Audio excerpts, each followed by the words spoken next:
Assalamualaikum warahmatullahi wabarakatuh. Selamat pagi dan salam sejahtera untuk kita semua. Anak-anakku kelas 10 yang sangat saya banggakan, hari ini kita memulai pelajaran baru, yaitu materi baru di kelas 10 semester 2, yaitu di bab yang ketiga. Di buku paket kalian bisa kalian lihat, di bab ketiga kita akan belajar tentang materi fungsi. Di dalam materi fungsi ini adalah lanjutan dari materi yang sudah kalian pelajari di SMP tentang relasi dan fungsi. Saya tidak akan membahas banyak tentang bagaimana fungsi itu sendiri karena di SMP kalian sudah mempelajari. Di sini saya hanya akan melanjutkan yaitu tentang operasi aljabar fungsi, fungsi komposisi dan inverse fungsi. Jadi, fungsi yang kita pelajari di SMA kelas 10 kali ini yaitu kita akan membahas tentang yang pertama adalah operasi aljabar fungsi, yang kedua adalah fungsi komposisi, dan yang ketiga adalah inverse fungsi. Oke, sebelum masuk di yang pertama operasi aljabar fungsi, saya akan mengulas sedikit saja untuk mengingatkan kalian kembali apa sih sebenarnya fungsi itu ya. Fungsi dinotasikan dengan huruf kecil seperti F, G, atau H. Ini sudah dipelajari di SMP juga. Fungsi F yang memetakan himpunan A ke himpunan B dinotasikan dengan F memetakan dari himpunan A ke himpunan B. Fungsi F yang memetakan X, jadi X ini adalah anggota dari himpunan A ya, anggota himpunan A ke Y yang merupakan anggota himpunan B dinotasikan dengan F yang memetakan X anggota himpunan A ke Y seperti yang kita pelajari di nilai mutlak ya. Kemudian di fungsi SMP nilai Y itu sama dengan mencari nilai fx-nya ya. Jadi fungsi yang memetakan X ke Y anggota himpunan B mencari Y sama artinya dengan mencari nilai fx, dibaca F memetakan X ke Y sama dengan fx. Ini ya, jangan lupa mencari nilai Y sama dengan mencari nilai dari fungsi X. Oke, langsung saja kita masuk di sebab pertama di bab fungsi, yaitu tentang operasi aljabar fungsi. Ya, sebelumnya kalian sudah mengenal operasi aljabar di matematika. Ada berapa anak? Ada 4 ya. Kita ada operasi penjumlahan, ada pengurangan, ada perkalian, dan ada pembagian. Begitu pula dengan operasi aljabar fungsi. Kita punya 4 operasi itu tadi ya. Apa saja? Coba diperhatikan baik-baik ya. Jika F dan G merupakan fungsi, maka akan berlaku sifat-sifat aljabar fungsi sebagai berikut. Yang pertama, kita punya penjumlahan fungsi. Penjumlahan fungsi, jika F ditambah Gx, maka sama artinya kalian mencari fungsi fx ditambah dengan fungsi gx. Gitu ya. Kemudian yang kedua, kita punya pengurangan fungsi.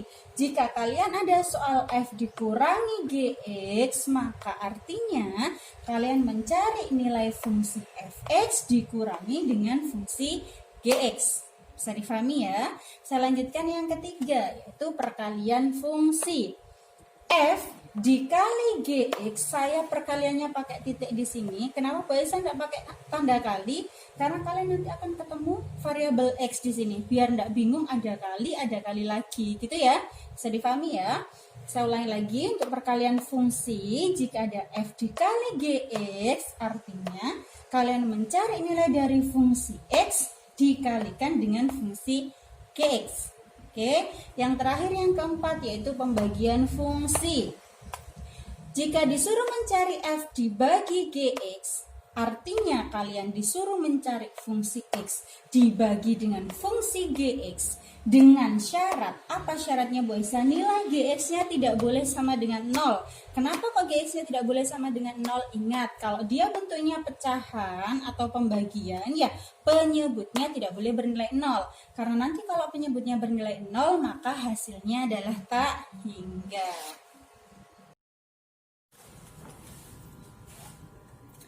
Oke, kita langsung masuk di contoh soal dari operasi aljabar fungsi. Misalkan Bu Esa punya satu soal nih. Diketahui fungsi fx-nya adalah x plus 3 dan gx-nya adalah x kuadrat min 9. Tentukanlah fungsi-fungsi berikut. Yang pertama adalah f ditambah gx. Kalau ada f ditambah gx, berarti artinya tadi kita mencari nilai dari fx ditambah dengan gx. Fx-nya sudah diketahui itu berapa nilainya? X plus 3. Ditambah dengan gx-nya adalah x kuadrat min 9. Kalau sudah seperti ini apa yang harus dilakukan? Ingat, di operasi aljabar apapun, termasuk di operasi aljabar fungsi, yang bisa disatukan adalah variabel yang sejenis. Ya, ada nggak yang sejenis? Tidak ada ya, konstantanya aja yang sejenis. Kalau tidak ada yang variabelnya yang sejenis, kita urutkan dari variabel pangkat tertinggi ke pangkat terendah. Berarti hasilnya adalah x pangkat 2 ditambah x ditambah, ini konstanta, 3 ditambah min 9. Berarti artinya 3 dikurangi 9. Berapa? Plus sama minus? Negatif ya. Min 6. Sudah. Sama seperti kalian mengoperasikan aljabar biasa ya. Kemudian yang B, kita masuk di yang ditanyakan adalah f dikurangi gx. Berdasarkan yang sudah kita pelajari tadi, caranya adalah fungsi fx dikurangi dengan fungsi gx. Fx-nya x plus 3 dikurangi gx-nya adalah x kuadrat min 9. Hati-hati ya, saya tekankan lagi anak-anak. Usahakan fungsi yang di belakang selalu di dalam kurung karena ada operasi negatif di sini. Kalau yang belakang tidak kalian kasih tanda kurung, nanti kalian pasti kerjakannya akan ada yang salah. Negatifnya hanya milik dari x kuadrat. Kalau kalian kasih kurung, berarti negatifnya milik semuanya, x kuadrat min 9. Oke, kalau dikerjakan berarti jadinya x plus 3, tetap ya. Min dikali x kuadrat jadi min x kuadrat.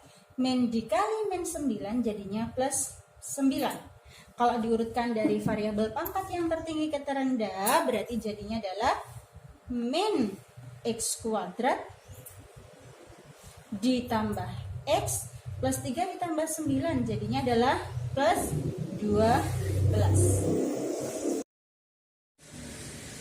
Oke, untuk yang ketiga atau yang C adalah f dikali dengan gx, berarti adalah fx dikalikan dengan fungsi gx. Masukkan ya, perkalian aljabar. Fx-nya adalah x plus 3 dikali dengan fungsi gx-nya adalah x kuadrat min 9. Ya, perkalian aljabar ya, satu-satu ya. X dikali x kuadrat, x pangkat 3, x dikali min 9 berarti min 9x. Plus 3 dikali x kuadrat berarti plus 3x kuadrat. Plus 3 dikali min 9 berarti min 27. Kalian urutkan dari variabel yang pangkat tertinggi ke pangkat terendah.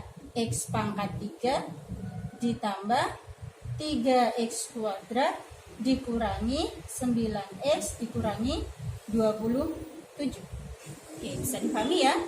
Lanjut yang keempat, yang D. Kalau ada f dibagi dengan gx, artinya fungsi fx dibagi dengan fungsi gx. Ya, kalau di belakang enggak kasih kurung enggak apa-apa ya. Fx dibagi dengan gx. Fx-nya berapa? X plus 3. Dibagi dengan gx-nya berapa? X kuadrat min 9.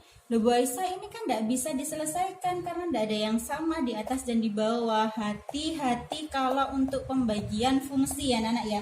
Kalau dia penyebutnya atau pembilangnya salah satu atau dua-duanya berbentuk persamaan kuadrat atau fungsi kuadrat. Oke. Kalau pembagian fungsi, kemudian yang penyebut atau pembilangnya dia berbentuk fungsi kuadrat, berarti kalian harus memfaktorkan dulu supaya nanti bisa diselesaikan. Ingat, kalau dia bentuknya x kuadrat min 9, kalau difaktorkan dia jadinya adalah ini x plus 3 ya. X min 9, x kuadrat min 9 jadinya adalah x plus 3 dikali dengan x min 3. Kalian coba nanti faktorkan sendiri ya. Kalau ada x kuadrat min 9, dia kalau difaktorkan jadinya adalah x plus 3 dikali x min 3. Kok bisa Bu Esa? Coba nanti kalian kalikan sendiri ya. Begitu pula kalau misalkan Bu Esa ada soal x kuadrat min 25. Kalau difaktorkan jadinya berapa? X plus 5 dikali dengan x min 5. Jadi kalau ada x kuadrat min a kuadrat, gini ya, berarti dia kalau difaktorkan jadinya adalah x plus a dikali dengan x min a. Kuncinya ada di sini, rumusnya ada di sini. Ingat-ingat ya, kalau ada x kuadrat min a kuadrat berarti difaktorkannya jadi x plus a dikali x min a. 25 ini kan 5 kuadrat, jadinya x plus 5 dikali x min 5. Begitu pula dengan 9. 9 ini kan 3 kuadrat, berarti x plus 3 dikali dengan x min 3. Ada yang sama enggak? Ada ya, ini sama dengan ini. Kalau dibagi berarti yang atas sisa 1 per x min 3. Oke, nyampe sini bisa difahami ya. Oke anak-anak, itu tadi adalah materi kita untuk hari ini. Sampai di sini saja ya tentang fungsi. Dan yang pertama yaitu tentang operasi aljabar fungsi. Silahkan dipelajari di rumah, dibaca bukunya, di buku paketnya kalian juga sudah ada. Apabila masih ada pertanyaan boleh tanya ke Bu Esa via WA. Jangan lupa diselesaikan tugasnya tepat waktu. Oke, selamat belajar, semangat belajar di rumah dan tetap jaga kesehatan. Saya akhiri, wassalamualaikum warahmatullahi wabarakatuh.